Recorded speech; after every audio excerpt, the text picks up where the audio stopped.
Les sanctions contre le Mali par la CEDEAO créent une division au sein du Conseil de sécurité de l'ONU. Vous en saurez davantage en cours d'édition. Sport et bonne entrée en matière des Aigles du Mali face aux Aigles de l'Atlas de la Tunisie à la CAN au Cameroun. Un match dont on pourrait entendre parler pendant longtemps compte tenu de l'imbroglio autour de sa fin. Équateur, hors de nos frontières, un volcan entre en éruption dans le sanctuaire de biodiversité des Galapagos. Bienvenue à toutes et à tous sur Joliba TV News dans ce journal Joliba Evening News. Pour commencer, ces quelques communiqués.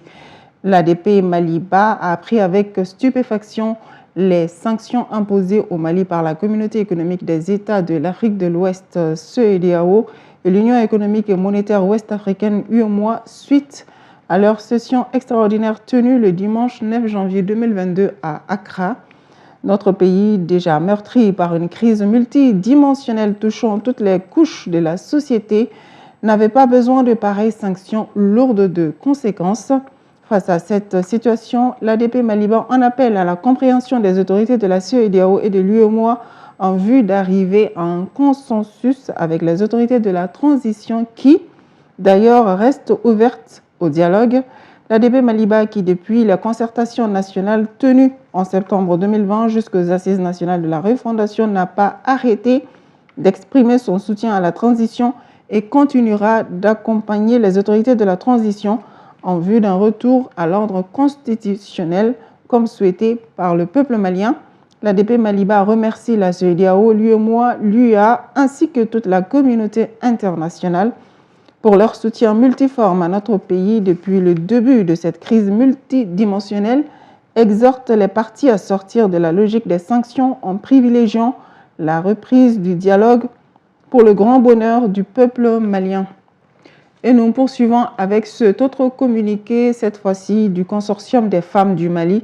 Le Consortium des femmes du Mali, composé de la plateforme des femmes leaders du Mali, du réseau paix et sécurité des femmes de l'espace CEDEAO, de African Women Leader Network, chapitre du Mali, du réseau des femmes africaines ministres et parlementaires et du réseau de plaidoyer et médiation en charge du suivi de la participation des femmes dans l'accord pour la paix, constate avec une grande préoccupation les sanctions prononcées contre le Mali lors des 2 sommets extraordinaires de l'UEMOA et de la CEDEAO tenus à Accra, en République du Ghana, le dimanche 9 janvier 2022, et la réaction du gouvernement du Mali qui en a découlé.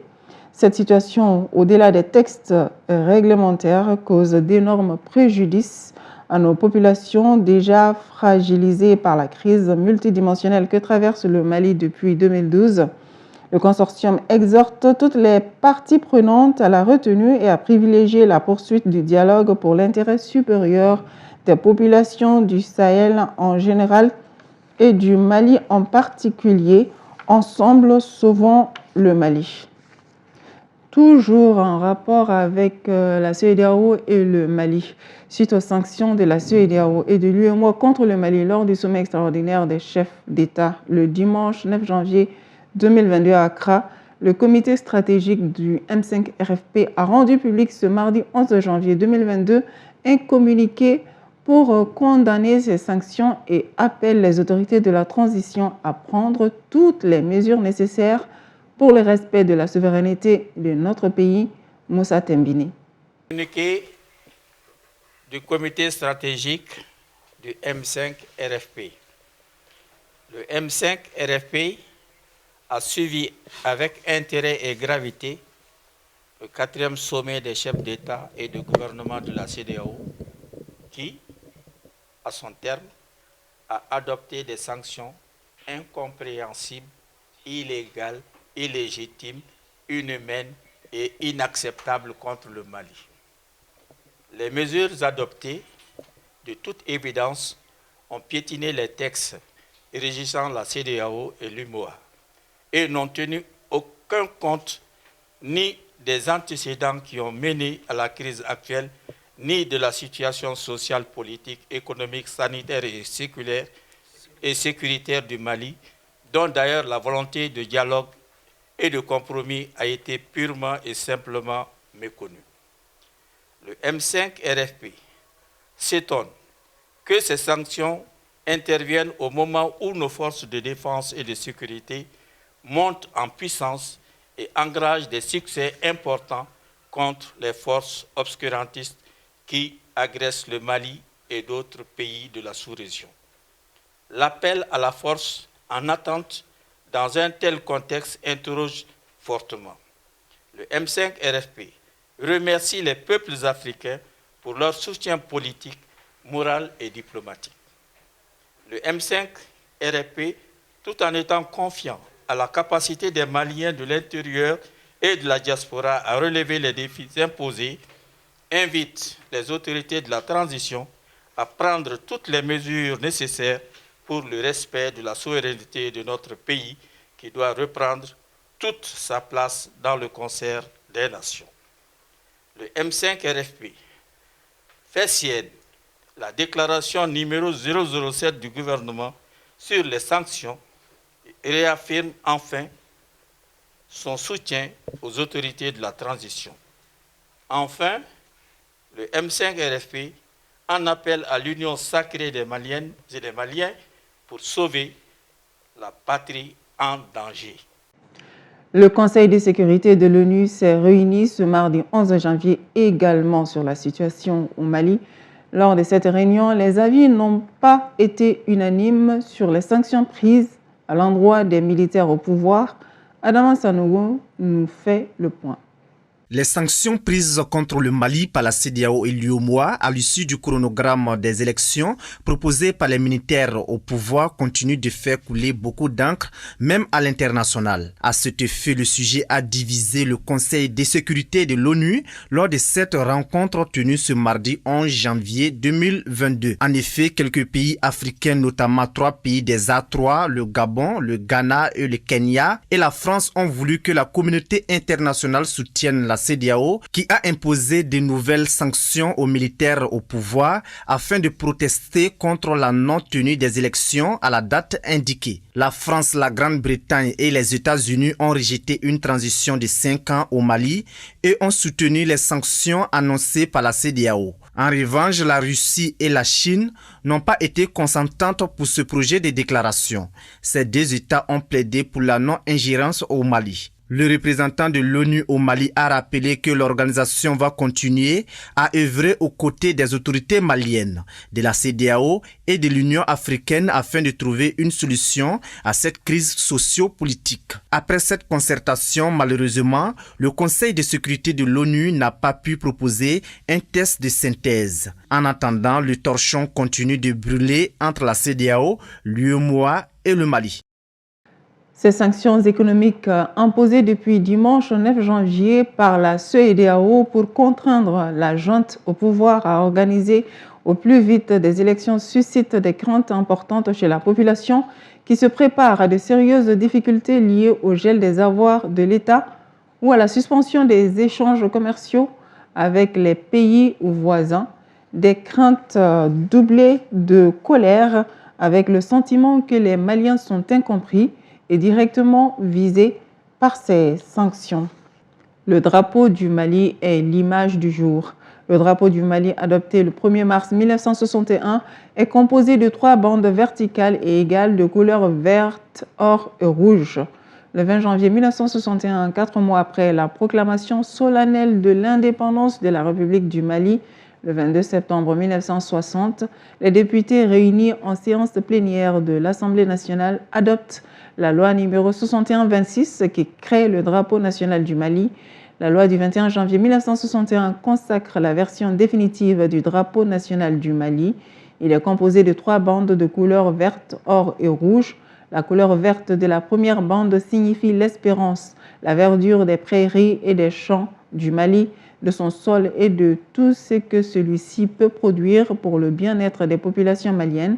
Le vert rappelle aussi la vocation essentiellement agro-pastorale du pays pour le développement, la modernisation continue et l'intégration duquel aucun effort ne sera ménagé. En ce qui concerne la couleur or donnée à la deuxième bande verticale, Elle représente l'or que recèle le sous-sol du Mali, en plus d'autres ressources minières potentielles. En témoigne l'histoire du fabuleux voyage de Kankou Moussa à la Mecque. La couleur or témoigne donc de la conscience qu'ont les Maliens de ce patrimoine qui est le leur et qu'ils entendent défendre à tout prix. La couleur rouge de la troisième bande verticale constitue pour les Maliens à la fois un souvenir, une méditation et une exhortation. Les Maliens doivent se souvenir du sang versé par les leurs pour la défense de leur patrie contre l'occupation étrangère et la libération de celle-ci du joug colonial. Le rouge du drapeau national est une exhortation pour les Maliens à lutter jusqu'à la dernière goutte de leur sang pour préserver l'intégrité de leur sous-sol et leur patrimoine artistique et culturel afin qu'ils les exploitent dans leur seul et unique intérêt. La page internationale avec Aminata Traoré. Le prix Nobel de la paix de Nice exhorte la France à s'impliquer dans la lutte contre l'impunité des autres violences sexuelles en RDC, jugeant que les autorités de son pays n'agissent pas assez contre ce fléau et que les criminels en poste dans l'appareil d'État étouffent la vérité. Nous appelons les États et l'ensemble de la communauté internationale à se mobiliser pour lutter contre l'impunité qui prévaut depuis trop longtemps en matière de crimes sexuels. Ces crimes imprescriptibles qui sont décrits dans ces rapports mapping ne peuvent être ni oubliés ni rester impunis. Ça serait donner un signal très fort à l'utilisation du viol comme arme de guerre de pouvoir se poursuivre. Je ne vois pas la construction de la paix sans justice en République démocratique du Congo. Il y a eu tellement de crimes et malheureusement les criminels sont au poste de commandement dans l'armée, dans la police. Ils occupent aussi des postes politiques et le fait qu'ils occupent ces postes, vous comprenez qu'ils font tout pour étouffer la vérité et donc lorsqu'ils étouffent la vérité, ça veut dire aussi que tous les criminels continuent à commettre des crimes, sachant qu'ils les font en toute impunité. Pour moi, je crois que... Des températures glaciales se sont abattues sur l'est du Canada et notamment le Québec, où un record de consommation d'électricité a été enregistré mardi, alors qu'à Montréal, le mercure est descendu jusqu'à moins 24,9 degrés. Les habitants de Montréal se prononcent. Je trouve qu'il y a une paix, il y a une sensation d'apaisement qu'on a dans le Vieux-Port quand il fait froid comme ça, qu'on n'a pas ailleurs dans la ville. Vraiment pas chaud, faut être bien couvert, éviter de s'arrêter de bouger. Et là, ce qui est bien, c'est qu'il y a quand même du soleil, ça aide un peu à supporter le froid. Je suis parti de chez moi, la température était autour de moins 23. Et moi, je me souviens, quand j'étais étudiant, ça descendait encore plus froid que ça. En réalité, je trouve que nos hivers sont moins froids qu'ils étaient. Le volcan Wolf des archipels équatoriens des Galapagos est entré en éruption dans la deuxième fois en 7 ans sans menacer une espèce endémique protégée d'iguane rose considérée comme gravement menacée par l'Union internationale pour la conservation de la nature. Maintenant, nous allons parler de sport. Le Mali s'est imposé ce mercredi 12 janvier 2022 1-0 face à la Tunisie en première journée de la 33e édition de la Coupe d'Afrique des Nations CAN Cameroun 2022. L'unique but de la rencontre a été marqué par Ibrahima Koné sur penalty à la 47e minute. El Hadji Malick Guité pour le résumé. Bonne entrée en matière des Aigles du Mali à la 33e édition de la Coupe d'Afrique des Nations CAN Cameroun 2021. Opposé à la Tunisie, l'une des équipes favorites du tournoi, les poulains de Mohamed Makasouba se sont imposés 1-0 suite à un penalty concrétisé par Ibrahima Koné à la 47e minute de jeu. Pour revenir au match, ce sont les Maliens qui ont dominé les premières mi-temps sans pourtant trouver la faille. Une première mi-temps difficile pour les deux équipes qui n'ont pas pu se créer d'occasion nette. Hormis cette action sur laquelle Adama Traoré Malouda est en retard pour ajuster ses centres de Moussa Djenepo. Zorobi partout à l'issue des 45 premières minutes. De retour des vestiaires, ce sont les hommes de Mohamed Makasouba qui se sont montrés plus entreprenants en prenant d'assaut le camp tunisien. Sur une mauvaise relance de la défense tunisienne, le tir de Kiki Kouyaté touche la main de Kiri. L'arbitre zambien n'hésite pas. Penalty pour le Mali. La sentence est exécutée par le jeune attaquant Ibrahima Koné. 1-0 pour le Mali. Après cette ouverture des scores, les Aigles du Mali subissent les assauts des Tunisiens qui voulaient coûte que coûte revenir au score. Des occasions non concrétisées de part et d'autre, même ce pénalty de Wabi Kaziri arrêté par Ibrahima Bosso Moukoro à la 76e minute de jeu. Malgré les changements de part et d'autre, le score restera inchangé jusqu'à cet incident majeur. L'arbitre zambien a mis fin à la rencontre à 2 reprises, d'abord à la 85e minute de jeu, avant de récidiver encore à 1 minute de la fin du match. Un incident qui suscite la couleur de la partie tunisienne, malgré la tentative de la CAF de faire rejouer les minutes restantes. Les Aigles du Mali débutent bien alors la compétition avant la seconde journée prévue dimanche 16 janvier 2022. Le Mali affrontera la Gambie. Toujours sport et CAN. La phase finale de la Coupe d'Afrique des Nations de football a donc débuté ce 9 janvier et se poursuivra jusqu'au 6 février au Cameroun. Pour défendre les couleurs du Mali, le sélectionneur national Mohamed Makasouba a fait confiance à 28 joueurs. Qui sont-ils? Quel est leur parcours? Amadou Tola en parle durant tout le long de la CAN. Voici le 4e numéro consacré aux attaquants. Commençons par Moussa Djenepo. Fils d'un ancien international malien, Bayon Djenepo. Attaquant de formation et natif de la Venise malienne Mopti, il est très technique et rapide. Djenepo joue depuis plusieurs années au haut niveau dans l'un des championnats le plus relevés en Angleterre, plus précisément à Southampton. En participant à cette CAN, Moussa Djenepo honorera sa 21e sélection avec les Aigles et compte 3 buts à son actif. Il aime la musique et surtout le sport. Quant à El Bilal Touré, professionnel aguerri, il joue à Reims en France et a inscrit 2 buts avec les Aigles du Mali. Au Cameroun, El Bilal honorera sa 9e sélection avec les Aigles. El Bilal a du pétard dans les jambes. Au Cameroun, les Aigles pourront compter sur ses qualités de frappe. Lassana Sinayoko est lui aussi de la campagne camerounaise. Avec les Aigles, il est professionnel en France, plus précisément à l'AJ Auxerre. Il est considéré comme un attaquant très coriace. Sinayoko compte 4 sélections avec les Aigles. Que dire d'Ibrahima Koné, communément appelé Bouraba? Il évolue à Sarpsborg en Norvège. Colosse, physique, rapide, il a tout pour impressionner le public sportif. Sans oublier son réalisme, tenez-vous bien. Il a 5 sélections avec les Aigles et déjà 5 buts à son actif. Ibrahima Koné sera attendu et à juste titre par le public malien lors de cette CAN. À lui de confirmer. Comme Koné, les espoirs du Mali reposent aussi sur Khalifa Koulibaly. Attaquant professionnel à Nantes en France, il est technique avec un sens de déplacement admirable dans la surface de réparation adverse. Khalifa bouge énormément, ce qui pose généralement des problèmes à ses adversaires. Il sera à sa 23e sélection avec les Aigles et compte 5 buts. Attaquant chevronné, Adama Traoré dit Malouda, fort de ses 32 sélections, il compte 8 buts avec les Aigles. Malouda dégage une capacité physique énorme dans ses différentes rencontres.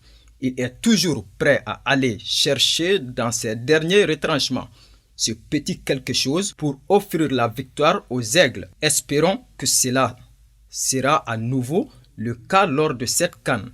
Enfin, Moussa Doumbia. Il n'est plus à présenter au public malien. Moussa Doumbia est un attaquant dans les nids des Aigles du Mali depuis plusieurs années. Tout comme Malouda, Moussa est très vivace et rapide. Balle au pied. Ses dribbles comme il sait le faire ne laisse personne indifférent. Il est capable à lui seul d'éliminer plusieurs adversaires en un dribble, qualité cherchée par tous les entraîneurs sans doute. Une capacité qui a pesé dans les balances en sa faveur lors de la sélection des joueurs retenus pour cette CAN. Moussa Doumbia évolue actuellement à Reims en France et compte 29 sélections pour les Aigles, 4 réalisations. L'attaque étant le socle dans le football, prions pour que nos attaquants aient la baraka. Amin. Ainsi s'achève ce Djoliba Evening News. Aimables téléspectateurs, merci à toutes et à tous de l'avoir suivi. Bonne suite de programmes sur Djoliba TV News.